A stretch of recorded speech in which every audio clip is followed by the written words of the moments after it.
response discontent over this election outcome, sir? I didn't get you right. Martha Karua just tweeted, "It's not over until it's over." How will you respond to a contested election outcome? This election, to the best of our knowledge and understanding, is over. We have had a wonderful time. We have gone through the whole process. And in this election, like in all other elections, the outcome of the election is declared by the returning officer. It is not declared by the Commission. The same way all other elections of MCAs, of members of parliament, of governors, they are declared by the returning officer for that election. The returning officer for the presidential election is the chairman of the IEBC, Wafula Chebukati, in this case.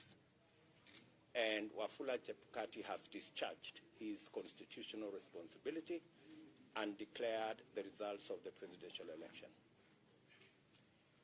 Any person with issues about this election, they know what to do. It will not be the first time. We are a democratic country.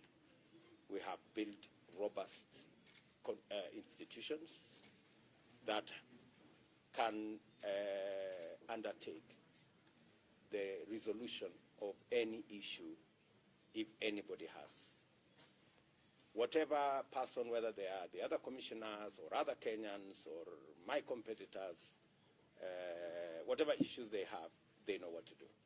Mr. President, I'm Frederick from NTV. Almost half the country voted for you. The other half did not vote for you.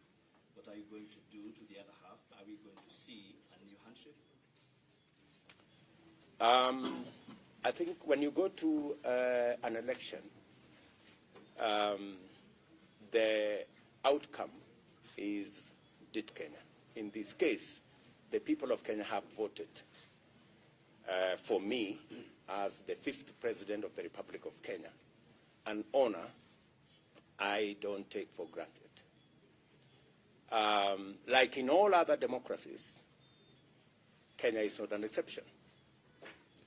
The people of Kenya have spoken, and we need to respect what the people of Kenya have said. My competitors have a role to play, just the same way I said in my statement this evening. I will work with my competitors in the role that the Constitution assigns the people in the opposition. They will provide oversight over my government, and I intend to work with them in that capacity. I never believed in the handshake stories. I made my position very clear because I believe in democracy. I believe in a government that has checks and balances. When you have a government that does not have the opposition, you run the very high risk of having a government that is not accountable.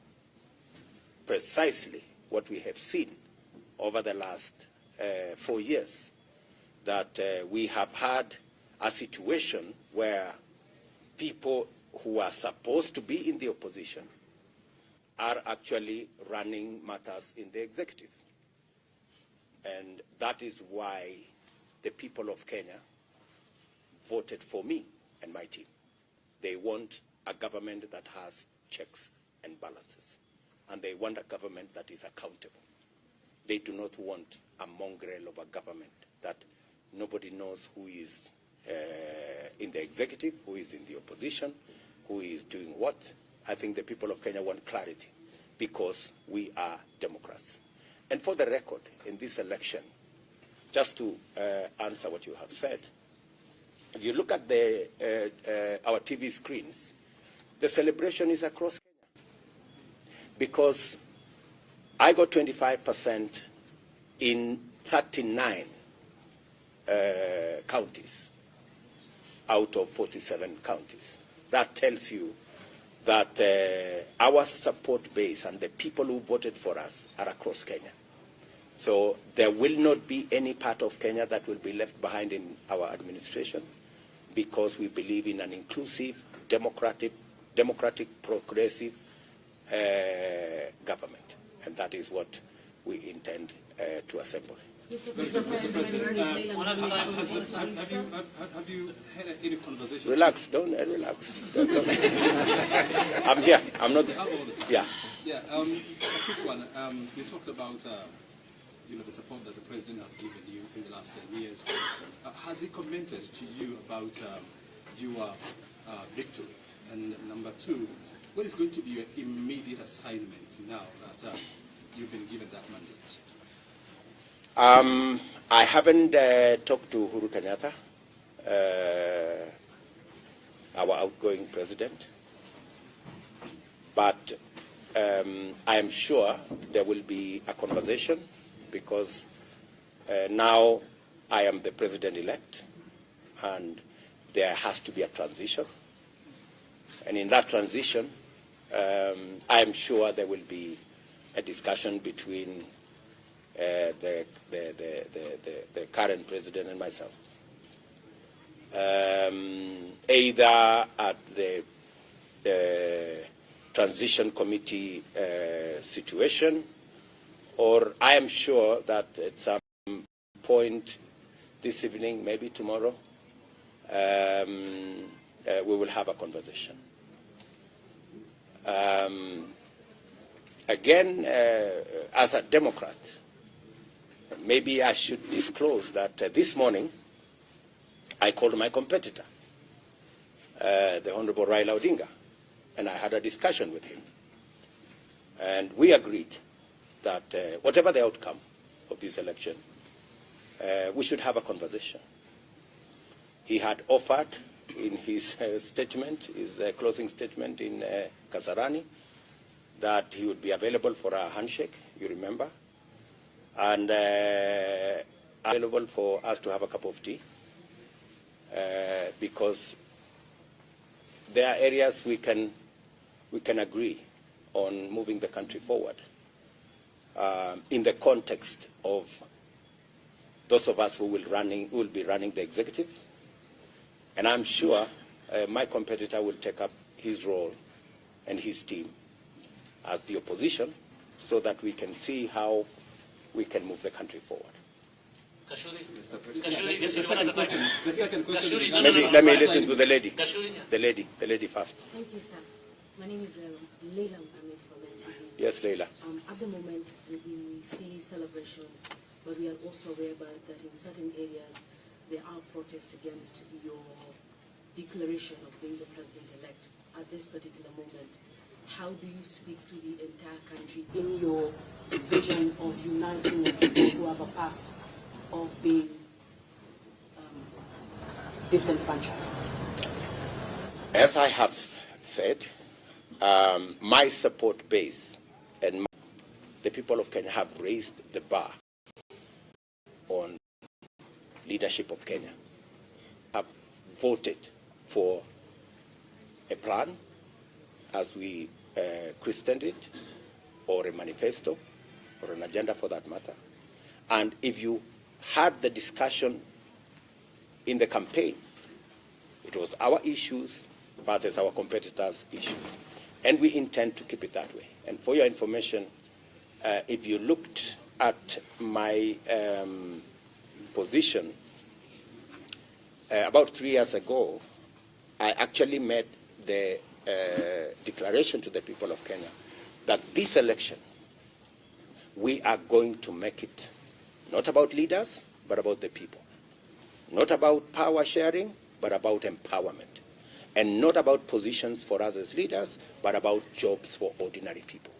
If you go back my tweet, I think in 2019 or 2020, that was my position. Very proud that we have managed to elevate the contest in Kenya level of issues, and be elevated that it is my belief, my commitment,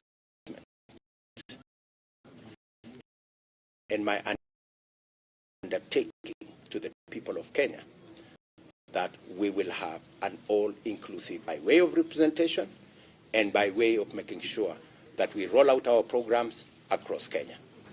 President, you take over a government at a time when people are hungry. People are angry. The cost of living is high. 19 pandemic priority right now. What do you tell the many people who cannot put food on the table? What do you tell the young jobless people who queue to vote for you? That's what my pitch, that I am of the situation where we are as a country. I am aware of the cost of living.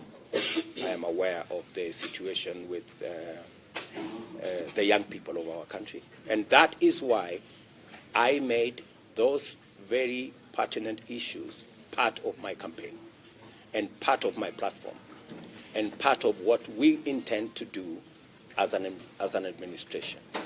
These are issues that are dear to the people of Kenya. And that's also why I said we do not have the luxury of arguments left, right, and center. We intend to hit the ground running. I am preparing myself that on day one of swearing in as I have the legal power to do things. I have lined up a couple of executive orders on what I intend to do to get the country moving and to get the situation in the country under control. President, you, at this point, as you are elected president at this point, we recall the 2017 that the courts have precedence, despite the fact that you are saying it's over. In the spirit of democracy, should your competitor move to court, are you in any ruling that maybe a run or repeat of elections, democratically, will you respect such a decision? Should it come your way at this point? As I have said, I'm a Democrat. I believe in the rule of law. I respect all our institutions. That's why our team, as you observed in Bombers here, wanted to give the IEBC as an entity to discharge their mandate. Our competitors, I don't know whether they share with us, but as a demo, we will respect, just the same way we have respect of Kenya in this election, we will respect decision of any, because we are believers in building and we are